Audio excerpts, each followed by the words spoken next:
Hello दोस्तों, कैसे हैं आप सभी। उम्मीद करता हूं आप सभी बहुत ही अच्छे होंगे। तो आज का ये वीडियो क्लास 12 के स्टूडेंटों के लिए बहुत ही खास होने वाला है, क्योंकि आज के इस वीडियो में हम आप जानेंगे कि क्लास 12 जो फिजिक्स का 10th चैप्टर है उसका ये वन शॉट वीडियो है, जिसमें हम केवल वीवीआई प्रश्न मतलब वेरी वेरी इंपॉर्टेंट जो क्वेश्चन है उसी को पढ़ने वाले हैं, जो बोर्ड एग्जाम 2024 में पूछने के पूरे चांसेस हैं और लगभग हर साल बोर्ड एग्जाम में पूछे जाते हैं। तो वीडियो को अंत तक देखिएगा, ध्यान से आप समझेंगे, एक एक चीज आपको समझ में आएगा। और इससे पहले मैं बता दूं कि देखिए ये तो 10th चैप्टर है ना, इससे पहले के 9th चैप्टर का वन शॉट वीडियो हमने बना दिया है फिजिक्स का और केमिस्ट्री का भी। तो डिस्क्रिप्शन बॉक्स में फिजिक्स और केमिस्ट्री का वन शॉट वीडियो का लिंक आपको मिल जाएगा। इस वीडियो को देखने के पश्चात आप उन चैप्टरों का भी बेसिक टू हाई पढ़ाई कर लीजिएगा। यदि आप केवल वन शॉट भी तैयार करते हैं ना, तो मैं कह सकता हूं कि आपका 90+ तैयार है, ठीक है ना। बस आपको क्या करना है, न्यूमेरिकल पर विशेषकर आपको और थोड़ा ध्यान देना है, ठीक है। अदरवाइज सब तो वन शॉट वीडियो में ही आपका कंप्लीट हो जाएगा। तो ध्यान से समझते हैं। देखिए यहाँ पे हमने एक पहला क्वेश्चन ले लिया है, जो कि नीचे आपको क्वेश्चन दिखाई दे रहे होंगे। समझ लेते हैं। पहला हमारा क्वेश्चन है कि प्रकाश के व्यतिकरण से क्या तात्पर्य है और इसके लिए आवश्यक प्रतिबंध क्या है। देख रहे हैं यहाँ पे 2014 में 15, 16, 17, 18, 19, 20 एक फिर से 21 में तो एग्जाम ही नहीं हुआ था, 22 और 23 लगभग ये हर साल बोर्ड एग्जाम में क्वेश्चन पूछा जाता है। तो हम इसको समझ लेते हैं, ठीक है। तो सबसे पहली बात ये आता है कि प्रकाश का व्यतिकरण से क्या तात्पर्य है, मतलब प्रकाश का व्यतिकरण किसे कहते हैं। अगर सिंपल में कहें तो व्यतिकरण, ठीक है। तो पहले तो हम यही समझ लेते हैं कि व्यतिकरण कहते किसे हैं। तो देखिए व्यतिकरण का सिंपल सा परिभाषा यही होता है। इसको परिभाषा याद करने से पहले हम समझ लेते हैं व्यतिकरण किसे कहते हैं।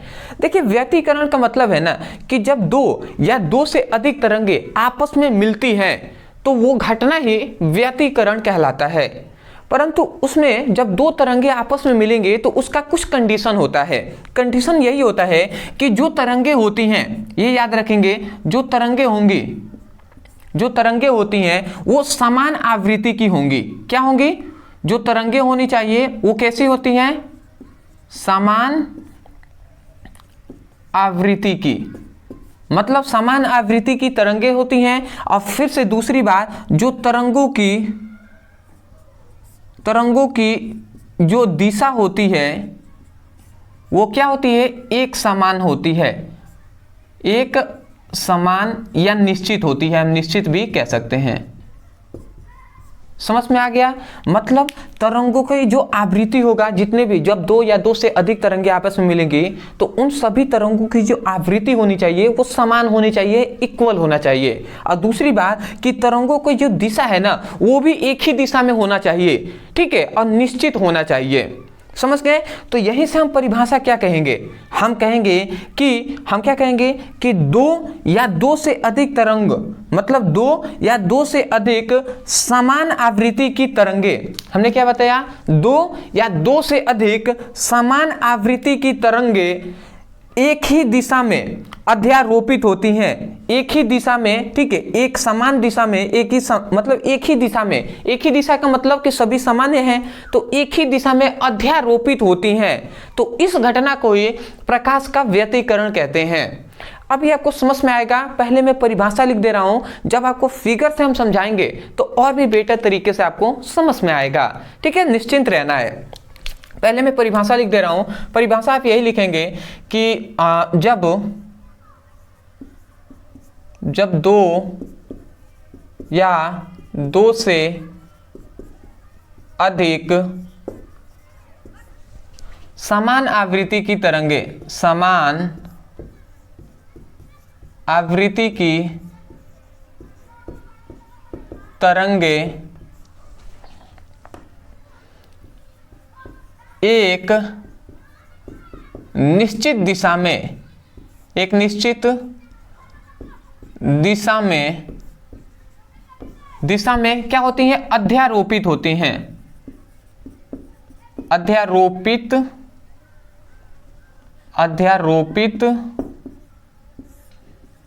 होती हैं। अध्यारोपित का मतलब क्या होता है? मिलना। तो अध्यारोपित होती हैं अर्थात मिलती हैं। तो प्रकाश की यह घटना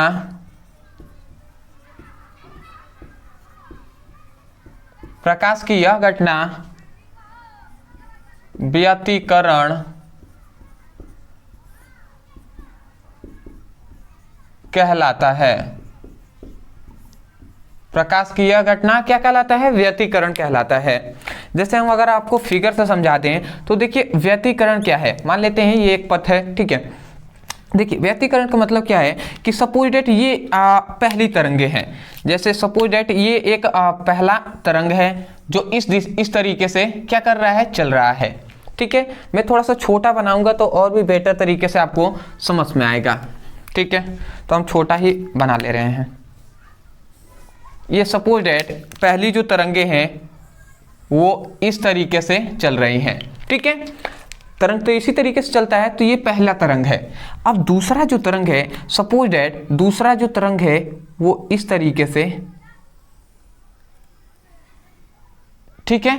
ये यहाँ पे मान लेते हैं सपोज डेट मिल गए, ठीक है। ऐसे अगर मैं फिगर से अच्छे से समझा दूं तो ये ऐसे चल रहे हैं और ये यहाँ पे जाकर मिल गए। तो देखिए यहाँ पे दो ही हम तरंग पर आपको समझा रहे हैं, अदरवाइज दो से अधिक भी हो सकते हैं। तो हमने क्या बताया कि दो या दो से अधिक, मान लेते हैं एक ये वाला रंग है, एक दो अलग अलग रंग है ना, तो दो अलग अलग तरंगे हम मान लेते हैं। तो जब दो या दो से अधिक तरंगे, ये तरंग है ना, तो दो या दो से अधिक तरंगे समान आवृत्ति की होनी चाहिए। हमने कहा ना समान आवृत्ति की होनी चाहिए, और एक ही मतलब तरंगों की जो दिशा है वो एक समान या निश्चित होना चाहिए, मतलब एक ही समान दिशा में गति कर रहे हैं। जो दिशा है इनका वो भी क्या होना चाहिए? एक समान होना चाहिए। तो हम परिभाषा यही न कह रहे हैं, यहां पे मिल रहे हैं ये दोनों तरंगे, तो इसी को क्या कहते हैं? अध्यारोपण कहते हैं। अध्यारोपण या अध्यारोपित कहते हैं, या इसी को मिलना भी कहते हैं। तो हम यही परिभाषा कह रहे हैं कि जब दो या दो से अधिक समान आवृत्ति की तरंगे एक निश्चित दिशा में अध्यारोपित होती हैं अर्थात मिलती हैं, तो प्रकाश की यह घटना ही प्रकाश का व्यतिकरण कहलाता है। तो मैं आशा करता हूं कि आपको व्यतिकरण का परिभाषा अच्छे से समझ में आ गया होगा। देखिए व्यतिकरण आपको परिभाषा इतना लिख देंगे, उसके बाद ये फिगर बना दीजिएगा, आपका कम हो जाएगा। बट इसमें एक और क्वेश्चन आपसे पूछा गया है। वो क्या पूछा गया है कि व्यतिकरण के लिए आवश्यक प्रतिबंध क्या है? प्रतिबंध मतलब कि इनकी आवश्यक शर्तें क्या है, कहां कहां पर ये लागू होगा, ठीक है। इसको हम समझ लेते हैं, तो यही हम देखेंगे। तो सबसे पहली बात, व्यतिकरण की आवश्यक शर्तें। अब व्यतिकरण की आवश्यक शर्तें क्या हैं इसको हम देख लेते हैं। तो व्यतिकरण की व्यतिकरण का मुख्यतः 2-3 शर्तें होती है, उसको हम समझ लेते हैं। पहला इसका ये शर्त होता है कि जो व्यतिकरण तभी होगा जब जो तरंगे हैं ये समान आवृत्ति की होंगी। तरंगे क्या होंगी? समान आवृत्ति की होंगी, तभी जाकर व्यतिकरण की घटना होगा।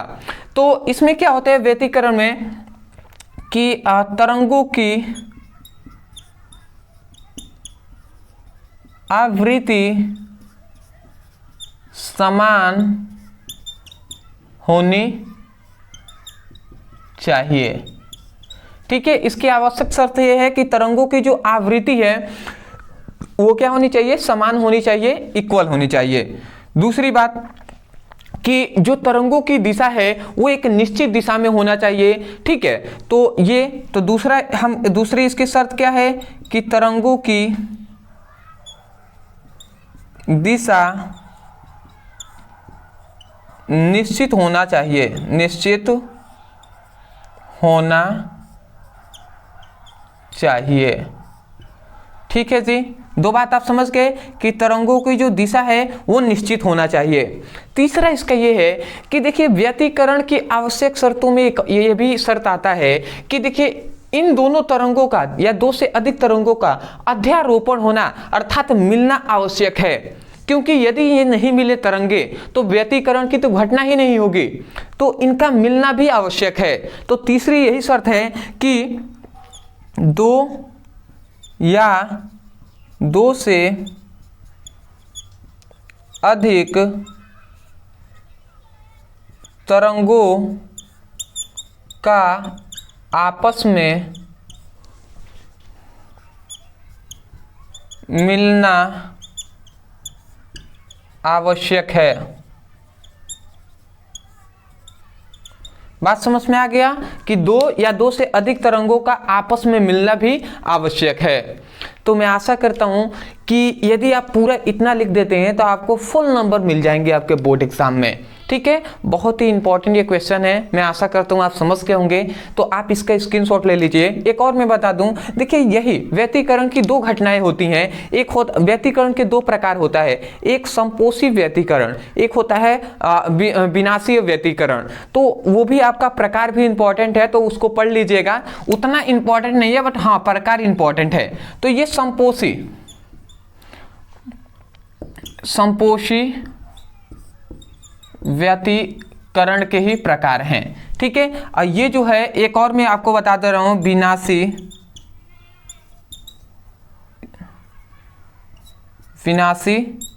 व्यतिकरण। ये इनके प्रकार होते हैं, व्यतिकरण के दो प्रकार। तो दोनों इसी व्यतिकरण के ही प्रकार हैं, तो दोनों हम फिगर बना सकते हैं। व्यतिकरण का आप ये भी फिगर बना देंगे तो कोई बात नहीं है, अच्छा हो जाएगा आपके लिए। ठीक है, एक ये भी फिगर है, ठीक है, और दूसरा जस्ट इसके अपोजिट। ठीक है, तो ये भी तो मिल रहे हैं ना यहाँ पे, तो यही मिलने की घटना ही क्या कहलाता है, विनाशी व्यतिकरण कहलाता है।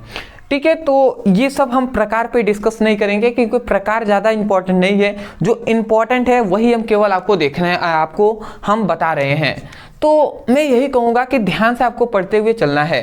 तो आप इसके स्क्रीनशॉट ले लीजिए, और भी इस चैप्टर के बहुत सारे अभी इंपॉर्टेंट क्वेश्चन हैं, उन सभी पर हम डिस्कस करेंगे। ठीक है, स्क्रीनशॉट। तो आशा करता हूँ दोस्तों आपने अच्छे तरीके से स्क्रीनशॉट ले लिया होगा। तो अब हम देख लेते हैं अपने अगले प्रश्न को। तो यहाँ पे हमने एक अगला प्रश्न, हमारा मतलब सेकेंड हमारा क्वेश्चन है, जो है एक न्यूमेरिकल, जो 2018 में ये क्वेश्चन पूछा गया है। ध्यान से हम समझेंगे, समझ में आ जाएगा। देखिए यहाँ पे कहा जा रहा है कि 5000 एंगस्ट्रॉम तरंगदैर्घ्य की दो प्रकाश किरणों के मध्य कालांतर 180 डिग्री 180 डिग्री है, तो इनके मध्य पथांतर क्या होगा। 2018 में एक क्वेश्चन पूछा गया है। तो देखिए हमने हालांकि आपको बताया है कि न्यूमेरिकल सॉल्व करते हैं, आप जब भी न्यूमेरिकल सॉल्व करें आपको दो ही चीज़ों का विशेषकर ध्यान देना है। सबसे पहली बात यह है कि इसमें हमें क्या पूछा गया है। तो सबसे पहला हमारा क्वेश्चन क्या है कि इस क्वेश्चन में हमें क्या पूछा गया है। तो इसमें हमसे पूछा गया है कि इनके मध्य पथांतर ज्ञात कीजिए, मतलब हमसे ये पूछा गया है। अब दूसरी बात हमें ये पता चल गया क्या हमसे पूछा गया है। दूसरा हमने आपको ये बताया था कि इस जो न्यूमेरिकल है, इस क्वेश्चन में हमें किसका किसका मान दिया है उसको हम दिया है करके लिखते हैं। ठीक है, तो वही कार्य हम अभी भी करेंगे। हम लिखेंगे हल। ठीक है जी, हल लिख दिए। अब फिर से हम लिखेंगे दिया है। ठीक है, दिया है करके अब हम लिखते हैं क्या क्या दिया है। देखिए 5000 एंगस्ट्रॉम तरंगदैर्घ्य है, तो मतलब तरंगदैर्घ्य का मान दिया है, तरंगदैर्घ्य लेमडा का मान कितना दिया है 5000 एंगस्ट्रॉम। ठीक है, ये दिया है।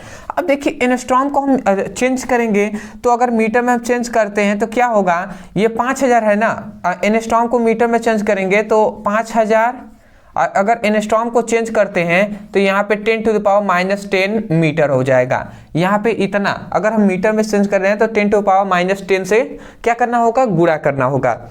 ये इतना आपको चेंज करने आना चाहिए। ठीक है, उसके बाद अगर आप ध्यान से समझे, ये 5000 है तो इसको हम 5 गुणे 10⁻³ लिख सकते हैं। बिल्कुल, क्योंकि 10⁻³ का मतलब है 1000। 1000 और 5 में गुणा करेगा तो 5000 हो जाएगा, वही बातें हैं। और 10⁻³ क्या हो जाएगा, -10 मीटर।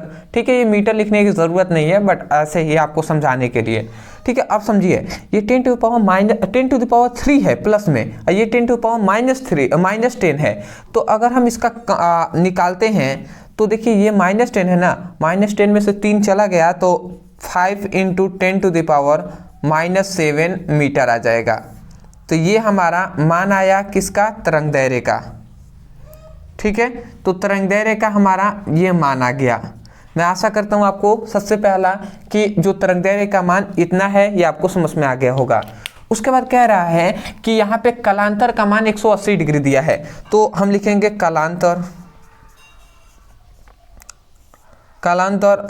डेल फाई, कलांतर को डेल फाई से प्रदर्शित करते हैं, और del phi equal to 180 degree दिया है। ठीक है, और इसका मात्रक क्या होता है, रेडियन। तो हमने रेडियन लिख दिया। याद रखेंगे 180 को हम पाई भी लिख सकते हैं, पाई रेडियन। तो इतनी बात आप समझ के आगे हम सॉल्व करते हैं तो हम ध्यान से समझेंगे। अब देखिए, अब हमसे कह रहे हैं ना पथांतर ज्ञात करने के लिए, तो चूंकि हम जानते हैं, क्या हम जानते हैं कि कलांतर का क्या फॉर्मूला होता है, फॉर्मूला हम जानते हैं कि डेल फाई, कलांतर इक्वल टू क्या होता है, 2π/λ इंटू डेल एक्स, ये होता है। ये बात हम जानते हैं, जहां पर 2π क्या है, नियतांक है, उसके बाद जो लेमडा है ये तरंग दैर्घ्य है, और यहाँ पर डेल एक्स है ना, यही है आपका पथांतर। तो इसको हम ध्यान से समझेंगे। सबसे पहली बात, यदि हम केवल डेल एक्स का मान निकालें तो ये इधर गुणा भाग में है, इधर आएगा तो गुणा कराएगा। तो ध्यान से समझेंगे आप, ये इधर भाग में, इधर आएगा तो गुणा कराएगा। ठीक है, तो मैं इधर लिख रहा हूं, मान लेते हैं डेल फाई है, इधर भाग में इधर आएगा तो गुणा कराएगा, तो डेल एक्स हमने लिख दिया। समझ रहे हैं। उसके बाद अगर ये इधर आके गुणा करा लिया तो ये 2π इधर गुणा में हो जाएगा, इसको अगर भेजते हैं तो ये इनके बटे में आ जाएगा, तो 2π आ जाएगा। तो इधर केवल यही ना बचा, डेल एक्स। ठीक है, तो डेल एक्स हमने लिख दिया, और यही तो है आपका क्या, पथांतर। ये इसी का तो मान हमें ज्ञात करना था। तो ये पक्षांतर करने आपको आना चाहिए। ये तो छोटी छोटी बातें हैं, आपको समझ में आ रहा होगा। अब ध्यान से आप समझेंगे क्या होता है। ये डेल एक्स हमने लिख दिया, उसके बाद डेल फाई का मान हमें दिया है 180, तो 180 ये हमने लिख दिया। उसके बाद आता है लेमडा का मान कितना दिया है, 5 × 10⁻7, तो 5 × 10⁻⁻7 ये हमने लिख दिया। उसके बाद 2 लिख दिया। पाई का मान हम जानते हैं 180 डिग्री होता है, तो 180 डिग्री हमने लिख दिया। अब आप ध्यान से समझेंगे तो क्या आपने समझा कि 180 से 180 डिग्री ये कैंसिल हो जाएगा। ठीक है, या 180 को आप पाई भी लिख सकते हैं, तो पाई से पाई कैंसिल हो जाएगा।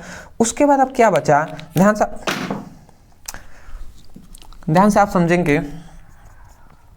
ये डेल एक्स इक्वल टू ये 5/2 × 10⁻⁻7 बचा, यही ना बचा।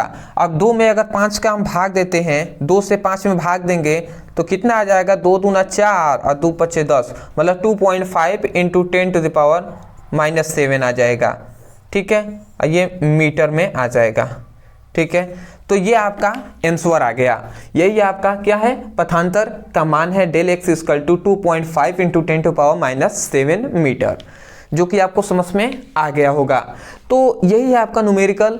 देखिए ज़्यादा न्यूमेरिकल हार्ड नहीं होता है, बट आपको समझना पड़ेगा कि न्यूमेरिकल में हमसे क्या पूछा जा रहा है, क्या पूछा जा रहा है, और किसका किसका मान दिया है, मान चेंज करने आना चाहिए। और उसके सबसे इंपॉर्टेंट क्या है, फॉर्मूला, कि यदि आपको फॉर्मूले नहीं पता है तो न्यूमेरिकल लगाना बहुत ही मुश्किल हो जाएगा।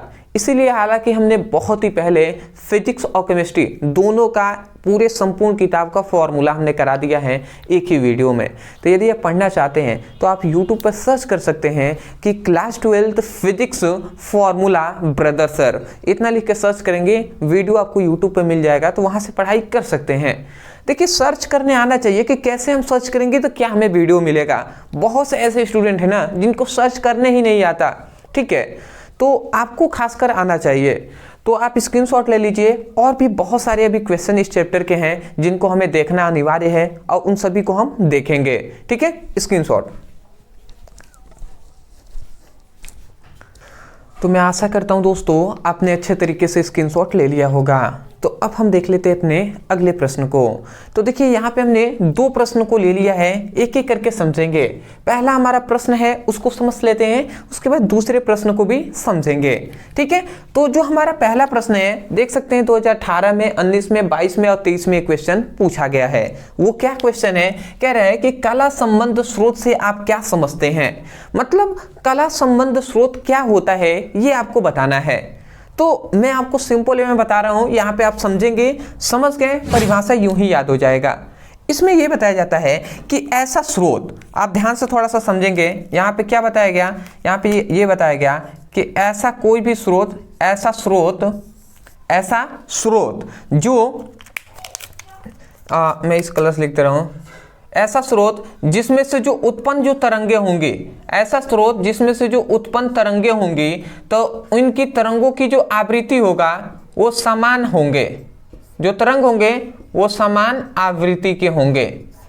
पहली बात आपने समझ लिया कि ऐसा स्रोत मतलब एक स्रोत है जहां से तरंगे निकल रही हैं, तो जो भी तरंगे निकल रही हैं उनकी वो कैसे होना चाहिए, उनकी जो आवृत्ति होनी चाहिए वो समान होनी चाहिए। वही बात हमने लिखा है, तरंग जो है वो समान आवृत्ति की होनी चाहिए, ठीक है। और दूसरी बात कि इन जो तरंगे बहुत सारी उत्पन्न होंगी ना, जब स्रोत है तो स्रोत से बहुत सारे तरंगे निकलेंगे, तो उन स्रोतों के बीच जो कलांतर होगा, उन स्रोतों के बीच जो कलांतर होगा, ठीक है, वो समय के सापेक्ष नियत रहता है। क्या होता है, समय के सापेक्ष नियत, ठीक है, नियत रहता है, ठीक है।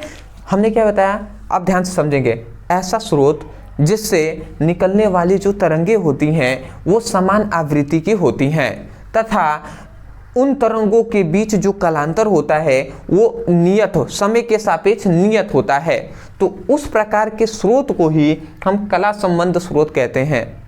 देखिए यहाँ पे विशेषकर आपसे दो ही चीजें कहा जा रहा है कि कोई स्रोत है जहां से तरंगे निकल रही हैं तो तरंग जो होंगी वो समान आवृत्ति की होनी चाहिए, और दूसरी बात ये कहा जा रहा है कि जो तरंगे निकल रही हैं तो उन तरंगों के बीच जो कालांतर होगा वो कालांतर समय के सापेक्ष नियत होना चाहिए। तो उस प्रकार के स्रोत को ही हम क्या कहते हैं, कला संबंध स्रोत कहते हैं।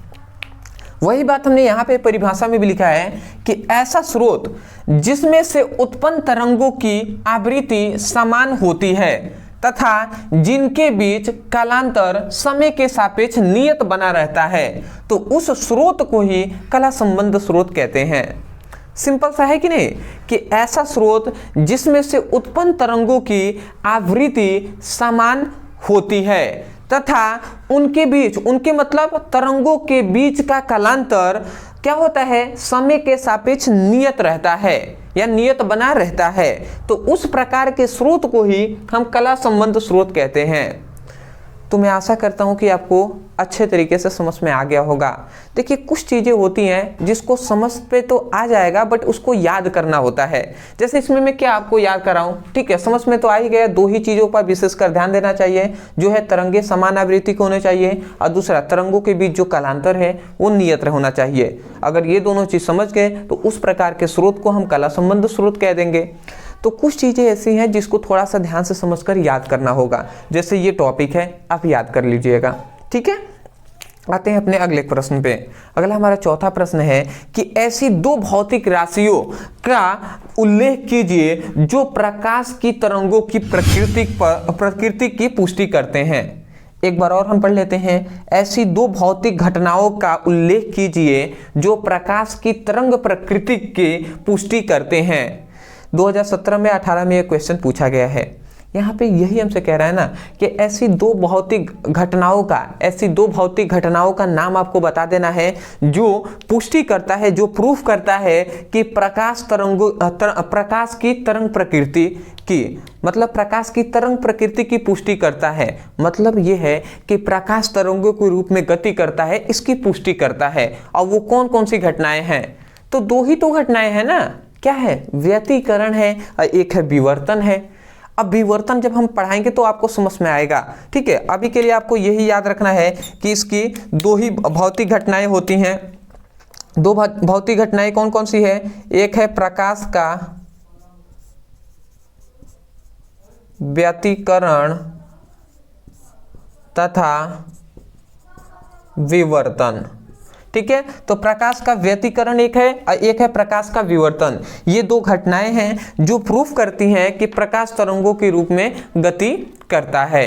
ठीक है, तो मैं आशा करता हूं आप समझ गए होंगे। जब हम विवर्तन पढ़ाएंगे तो भी हम इसमें आपको टॉपिक में समझा देंगे कि कैसे प्रूफ होता है। ठीक है, अभी के लिए फिलहाल आप स्क्रीनशॉट ले लीजिए और अभी बहुत सारे क्वेश्चन हैं, उन सभी को हम देखते हैं। स्क्रीनशॉट।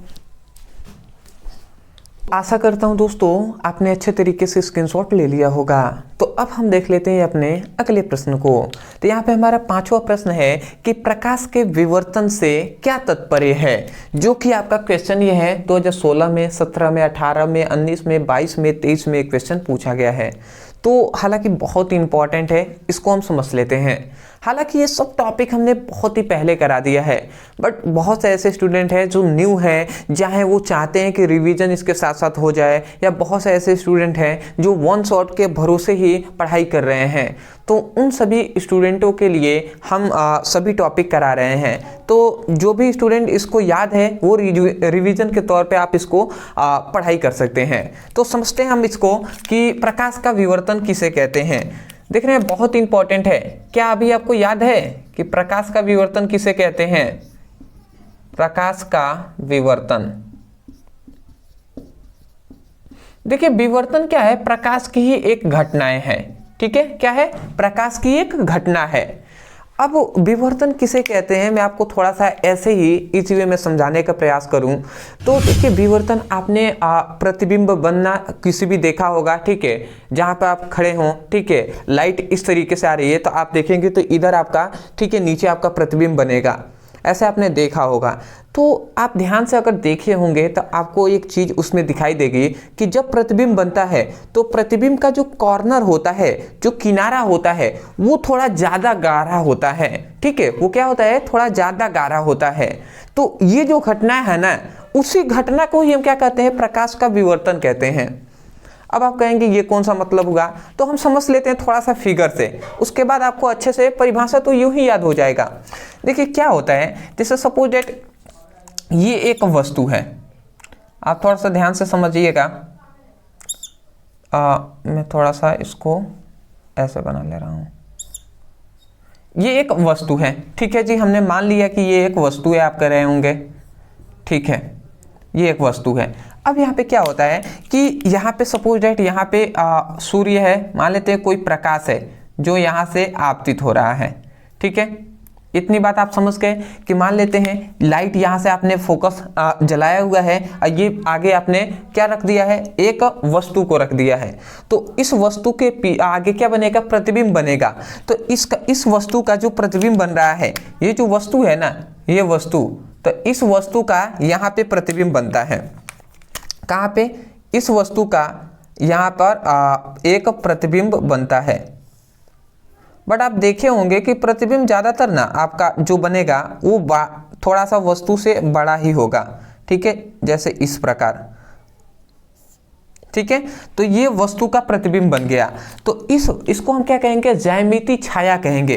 क्या इसको कहते हैं? इस वस्तु का ज्यामितीय छाया बना है, छाया। ठीक है, सेम टू सेम ना बनता है, तो इसलिए हम ज्यामितीय छाया कहते हैं। तो ये वस्तु है, जब हमने प्रकाश आपतित किया तो ये ज्यामितीय छाया एक इसका बन गया। परंतु यदि आप ध्यान से देखेंगे तो इसका जो ये कॉर्नर है, ये जो किनारा है, ये किनारा थोड़ा ज़्यादा ही क्या होता है? गाढ़ा हो जाता है। ठीक है, तो ये इसका जो किनारा है वो थोड़ा ज़्यादा ही क्या हो जाता है? गाढ़ापन हो जाता है। तो ये जो घटना है, जो ये घटना है, ठीक है, ये गाढ़ा होना, गाढ़ा मतलब क्या हो रहा है? यहाँ पर क्या हो रहा है? प्रकाश का अतिक्रमण हो रहा है। प्रकाश का क्या हो रहा है? अतिक्रमण हो रहा है। बात समझ रहे हैं? गाढ़ा हम ऐसे नहीं कहेंगे, सॉरी, देखिए हम ऐसे नहीं कहेंगे कि ये गाढ़ा हो रहा है। हम यहाँ गाढ़ा का मतलब क्या है कि यहाँ पे प्रकाश का अतिक्रमण हो रहा है, मतलब ज्यादातर प्रकाश यहीं पे आपतित हो रहे हैं। तो इसी प्रकाश के अतिक्रमण को ही हम क्या कहते हैं? विवर्तन कहते हैं। जैसे क्या होता है, मैं परिभाषा पे ज्यादा फोकस नहीं कर रहा हूं, मैं चाहता हूं कि आपको समझ में तो आए कि विवर्तन किसे कहते हैं। परिभाषा तो 2 लाइन का है, आपको बता देंगे, याद हो जाएगा, लिख देंगे, बट रियलिटी में क्या है ये हमें समझना है। तो ध्यान से आप समझेंगे तो ये वस्तु है। देखिए क्या होता है, कैसे, अभी हमने एक टॉपिक पढ़ा था कि प्रकाश तरंगों के रूप में गति करता है, इसको हम कैसे प्रूव करेंगे। तो 2 ही इसकी घटनाएं हमने बताया, व्यतिकरण और विवर्तन। देखिए क्या होता है कि जो हाइगेन्स है उन्होंने बताया था कि प्रकाश तरंगों के रूप में गति करता है, मतलब संचरण करता है। तो यहां पर भी क्या होता है, जो प्रकाश है ना वो क्या करता है, इस तरीके से निकलता है। आप ध्यान से समझेंगे, यहां से जो तरंगे हैं वो इस प्रकार निकलते हैं और इस तरीके से फिर से इस तरीके से जाएंगे, इस तरीके से, समझ रहे हैं। यहां से भी जो तरंगे निकलेंगे इस तरीके से जाएंगे, इस तरीके से। तो यहां पे क्या होता है, ये नीचे का हम साइड अगर ना देखें तो यहां पे यहीं पर ये मुड़ती हुई आती हैं, ये इस तरीके से आ रही हैं। जैसे हम जानते हैं कि तरंगे इस तरह ना गति करती हैं, ठीक है, चाहे अगर हम इस तरीके से बनाएं, ठीक है। तो अगर सपोज डेट यहाँ पे प्रकाश दिए तो इसी तरीके से गति करेंगे, तो ये तरंगे इस तरीके से आती हैं, और जब यहाँ पे आती है ना तो ये जब मुड़ती हैं तो यहाँ पर ही गाढ़ापन बनता है। समझ में आ रहा है ना। तो यह इसी तरीके से तरंगे बहुत सारी गति करेंगी और वो आएंगे और यहाँ पे गाढ़ा बना देंगी, ठीक है। तो इसी घटना को, ठीक है, तो यही हम बात कह रहे हैं, यही इसी को क्या कहते हैं, प्रकाश का अतिक्रमण कहते हैं। तो यहाँ पे ज्यादा क्या हो जाता है, प्रकाश का अतिक्रमण हो जाता है, तो इसी घटना को विवर्तन कहते हैं। चलिए हमने ज़्यादा डिस्कस कर लिया, ठीक है। बहुत से ऐसे स्टूडेंट होंगे जो सोच रहे होंगे कि सर परिभाषा ही बता दीजिए, ठीक है, एग्ज़ाम हम दे देंगे, बहुत है ऐसा, बहुत से ऐसे स्टूडेंट हैं जो सोचते होंगे, शायद आप नहीं सोच रहे हैं, बट बहुत से ऐसे स्टूडेंट हैं ना जो केवल पढ़ रहे हैं इसीलिए कि बस बोर्ड एग्जाम में अच्छा नंबर आ जाए, बात खत्म, ठीक है। तो ये अच्छी बात नहीं है, पढ़ाई कीजिए, डीप में पढ़ाई कीजिए। यहाँ पे हम यही कहेंगे कि किसी वस्तु द्वारा, ये वस्तु है ना, तो किसी वस्तु द्वारा बने ज्यामितीय छाया पर प्रकाश का अतिक्रमण विवर्तन कहलाता है। क्या हमने बताया कि प्रकाश का जो अतिक्रमण होता है उसी को हम क्या कहते हैं, विवर्तन कहते हैं, ठीक है। तो एक बार और सुन लीजिए, हमने यही बताया कि किसी वस्तु द्वारा बने ज्यामितीय छाया पर प्रकाश का अतिक्रमण विवर्तन कहलाता है। तो मैं आशा करता हूं कि आपको परिभाषा इजी वे में समझ में आ गया होगा। देखिए बुक में हर जगह अलग अलग तरीके से दिया हुआ है, इसी शब्दों को बहुत तरीके से बोला जा सकता है घुमाकर, बट जो स्टूडेंट को आसानी से समझ में आ जाए वही तो परिभाषा बताना भी उचित है ना, ठीक है। ऐसा मैं परिभाषा किताबी लैंग्वेज में बता दूं आपको समझ ही में ना आए, ऐसा नहीं है कि ये आप लिखते हैं परिभाषा तो गलत हो जाएगा। 100% मैं कह रहा हूँ 100% सही है, ठीक है ना, ये आपको परेशान नहीं होना है, ठीक है। तो आप क्या कहेंगे, आप कहेंगे किसी वस्तु द्वारा बने ज्यामितीय छाया पर प्रकाश का अतिक्रमण ही विवर्तन कहलाता है। सिंपल वे में है, याद आपको हो गया होगा। परिभाषा फिर भी मैं लिख दे रहा हूं, आप यही लिखेंगे, किसी वस्तु द्वारा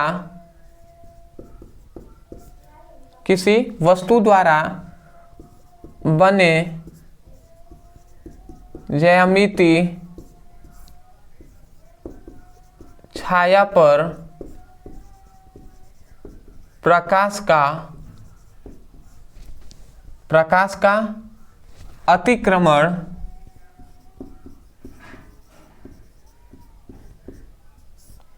विवर्तन कहलाता है।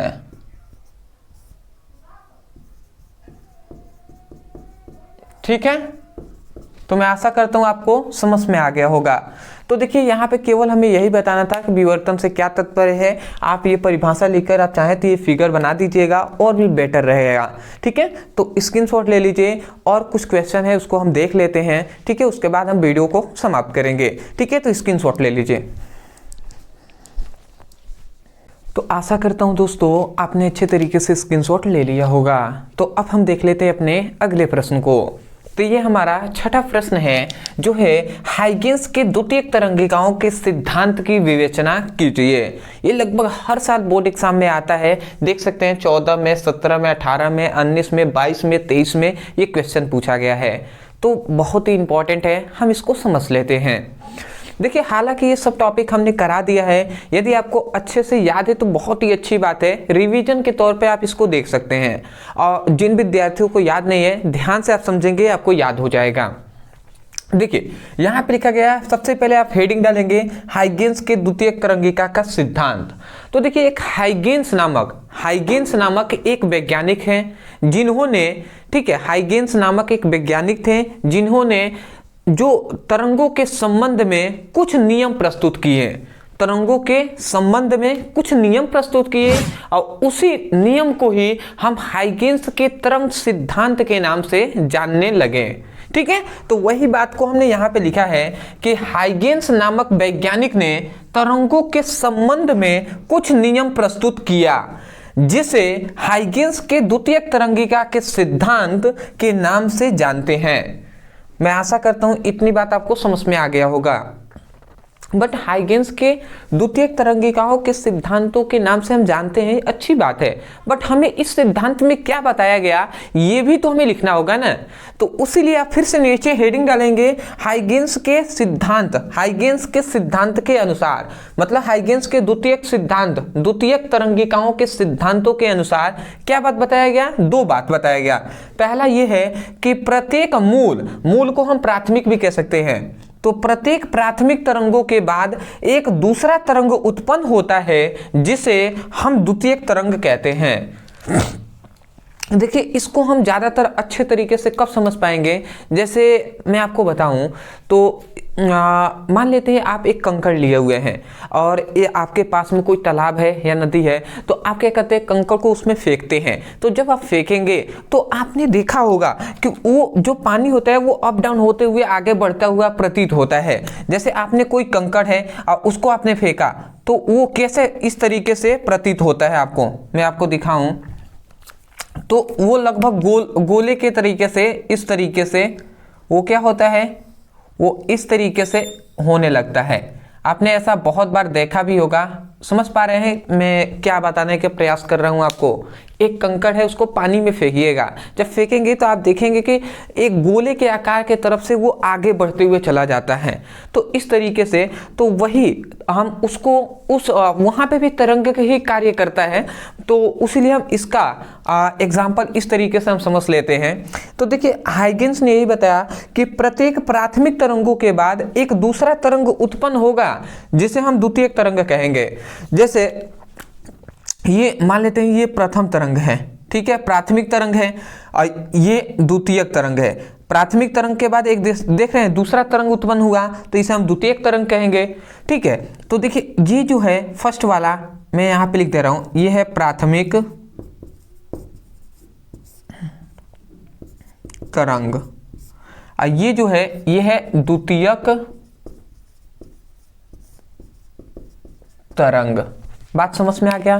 तो देखिए यहाँ पे ये बताया गया कि प्राथमिक, देखिए आपको यही ना बताया गया कि प्रत्येक मूल, या मूल ना कह के हम प्राथमिक कह सकते हैं, तो प्रत्येक प्राथमिक तरंग के बाद एक द्वितीयक तरंग उत्पन्न होता है, और द्वितीयक तरंग को ही हम द्वितीयक तरंग, दूसरा तरंग उत्पन्न होता है जिसे हम द्वितीयक तरंग कहते हैं। अब आप समझिएगा फिर से, अब ये देख रहे हैं इस तरंग के बाद, द्वितीयक तरंग के बाद एक और तरंग हमें यहाँ पे उत्पन्न हुआ है। तो अब क्या हो जाएगा कि अब ये जो तरंग है ना, ये वाला प्राथमिक हो जाएगा और ये वाला सेकेंड मतलब द्वितीयक तरंग हो जाएगा। समझ रहे हैं। अब फिर से देख रहे हैं इसके आगे एक और तरंग ये वाला उत्पन्न हो गया है, एक और ये तरंग उत्पन्न हुआ है ना, तो अब इसके लिए अब ये क्या हो जाएगा, फिर से अब ये प्राथमिक हो जाएगा और ये इसका सेकेंड मतलब द्वितीयक तरंग हो जाएगा। समझ में आ रहा है। तो जितने तरंग उत्पन्न होते जाएंगे उसके सापेक्ष वो प्राथमिक और आगे वाला द्वितीयक होता जाएगा। मैं आशा करता हूं आप समझ रहे होंगे। तो वही बात हमने कहा, क्या हमने बताया, हाइगेन्स ने यही बताया था कि प्रत्येक प्राथमिक तरंगों के बाद एक दूसरा तरंग उत्पन्न होता है जिसे हम द्वितीयक तरंग कहते हैं। तो मैं आशा करता हूं पहली बात आपको समझ में आ गया होगा। दूसरा इन्होंने ये बताया कि इस नियम के अनुसार प्राथमिक तरंग और द्वितीयक तरंगों के बीच एक बंद अनवालोप बनता है। बंद अनवालोप, यहाँ पे बंद अनवालोप, ये बंद लिख दिया गया है, बंद, ठीक है, एक बंद अनवालोप बनता है। इसका मतलब क्या हुआ, अनवालोप का मतलब होता है जैसे लिफाफा आपने देखा है ना, वही लिफाफों को ही हम क्या कहते हैं, अनवालोप कहते हैं। जैसे मैं आप समझाऊं तो देखिए ये एक तरंग है एक ये तरंग है। तो इसी को मैं यहाँ पे आपको समझा दे रहा हूँ इस तरीके से। सपोज दैट ये प्राथमिक तरंग है और ये द्वितीयक तरंग है, ठीक है। तो यहाँ पे यही बताया गया कि प्राथमिक तरंग और द्वितीयक तरंगों के बीच एक बंद अनुवालोप बनता है। जैसे ये प्राथमिक तरंग है, ये द्वितीयक तरंग है, तो इनके बीच जो बनेगा वो क्या बनेगा, बंद अनुवालोप बनेगा। तो इस प्रकार, ठीक है, इस प्रकार इनके बीच क्या बनेगा, बंद अनुवालोप बनेगा। बात समझ में आ रही है?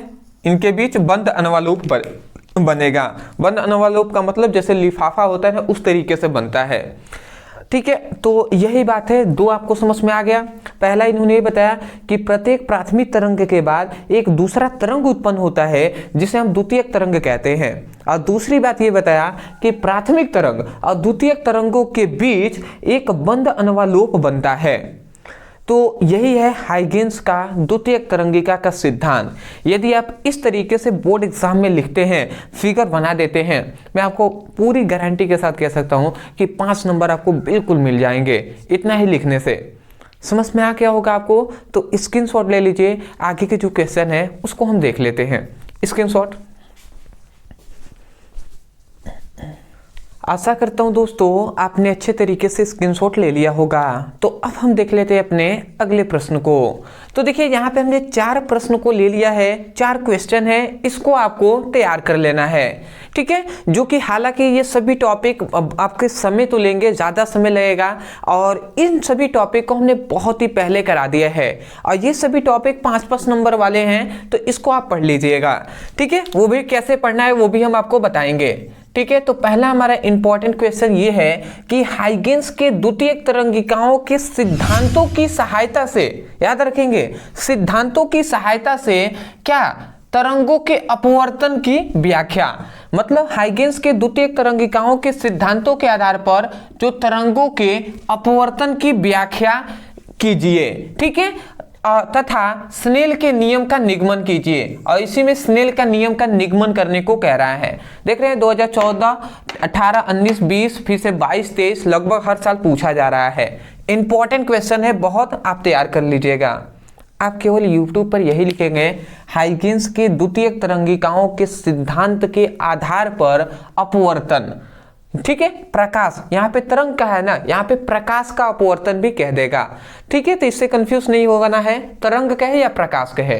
तो आप YouTube पे क्या सर्च करेंगे, ध्यान से लिख लीजिए। आप लिखेंगे हाइगेन्स के द्वितीयक तरंगिकाओं के सिद्धांत के आधार पर प्रकाश का अपवर्तन, ब्रदर सर, इतना लिख के सर्च करिएगा, वीडियो आपको मिल जाएंगे YouTube पर। समझ रहे हैं? देखिए सर्च करने आपको आना चाहिए, तो वहां पे आपको मिल जाएगा।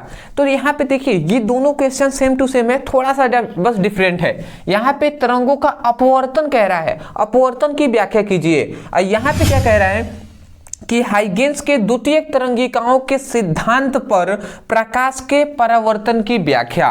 तो समझ रहे हैं, यहाँ पर प्रकाश का परावर्तन कह रहा है, परावर्तन की व्याख्या, और यहाँ पे अपवर्तन की व्याख्या। देख रहे हैं 14 में, फिर से 18, 17 में, 19 में, 20 में, फिर से 22 में क्वेश्चन पूछा गया है। मैं यही कहूंगा कि हर बार बोर्ड एग्जाम में या तो ये आता है या तो ये आता है, दोनों बहुत ही इंपॉर्टेंट हैं। आप केवल यही बात लिखेंगे YouTube पर, इसको पढ़ना है तो हाइगेन्स के द्वितीयक तरंगिकाओं के सिद्धांत के आधार पर प्रकाश का परावर्तन, ब्रदर सर, इतना लिख के सर्च कीजिएगा, वीडियो आपको YouTube पर मिल जाएंगे। समझ गए? आते हैं अगले अपने प्रश्न पे। अगला हमारा 9th प्रश्न है कि हाइगेन्स का तरंग सिद्धांत। तो देखिए हाइगेन्स का द्वितीयक तरंगिका का सिद्धांत हमने पढ़ लिया, एक है हाइगेन्स का तरंग सिद्धांत, ये भी इंपॉर्टेंट है, पढ़ लीजिएगा। आप YouTube पे लिखेंगे हाइगेन्स का तरंग सिद्धांत, ब्रदर सर, इतना लिखकर आप सर्च कीजिएगा, वीडियो मिल जाएगा। अगला हमारा ये इंपॉर्टेंट क्वेश्चन आता है कि यंग के प्रयोग से फ्रिंज की चौड़ाई का सूत्र ज्ञात कीजिए या स्थापित कीजिए। तो याद रखेंगे यंग के प्रयोग से फ्रिंज की जो चौड़ाई का सूत्र आपको स्थापित करना है। तो ये बहुत ही इंपॉर्टेंट ये चारों क्वेश्चन हैं। देखिए मेरा काम है आपको बता देना, करेंगे तो आप ही, मैंने ये सब टॉपिक पढ़ा दिया है। तो मैं यही कहूँगा ना, इन सभी का आप पढ़ाई कर लीजिए। अभी आपको वन शॉट वीडियो पर अगर आप निर्भर हैं तो मैं यही कहूँगा कि वन शॉट इसका कंप्लीट नहीं हुआ। ये जब आप 4 टॉपिक पढ़ लेंगे, तैयार कर लेंगे, तब आपका पूरा ये चैप्टर कंप्लीट होता है। समझ रहे हैं? तो ये आपका ऊपर है कि आप इसको तैयार करते हैं या नहीं करते हैं। मैं यही कहूँगा जिन विद्यार्थियों को 90 प्लस लाना है वो इसको ज़रूर तैयार करेंगे, ठीक है, क्योंकि इस चैप्टर का यही है सबसे इम्पॉर्टेंट, क्योंकि 5-5 नंबर वाले टॉपिक हैं। मैं आशा करता हूँ आप समझ गए होंगे। तो ऐसे ही आप पढ़ाई करते रहिए। जो भी स्टूडेंट न्यू हैं वो चैनल को सब्सक्राइब कर देंगे, और आगे फिजिक्स और केमिस्ट्री का one shot video chapter wise देखना चाहते हैं, डिस्क्रिप्शन बॉक्स में लिंक है, आप जाकर वहाँ से पढ़ाई कर सकते हैं। न्यूमेरिकल का भी लिंक है, वहाँ से आप पढ़ाई कर सकते हैं। फिजिक्स और केमिस्ट्री का न्यूमेरिकल देख सकते हैं। हिंदी इंग्लिश का भी आपको वीडियो का लिंक मिल जाएगा, तो आप उसकी पढ़ाई कर सकते हैं। उसके साथ साथ आपको व्हाट्सएप ग्रुप और टेलीग्राम का लिंक आपको दे दिया गया है, तो उसको आप ज्वाइन कर लीजिएगा, जहां पर आपको फ्री में इन सभी जो भी हम वन शॉट वीडियो है या जो भी इंपॉर्टेंट वीडियो हम डालते हैं, ठीक है, इंपॉर्टेंट नोट्स है, वो वहां पे आपको दे दिए जाएंगे फ्री में ही, ठीक है। थोड़ा 1-2 दिन डिले हो सकता है, बट आपको मिलेगा, ठीक है, इसकी गारंटी मैं देता हूँ। तो मैं आशा करता हूँ आप समझ गए होंगे। तो मिलते हैं एक नए टॉपिक के साथ, तब तक के लिए धन्यवाद।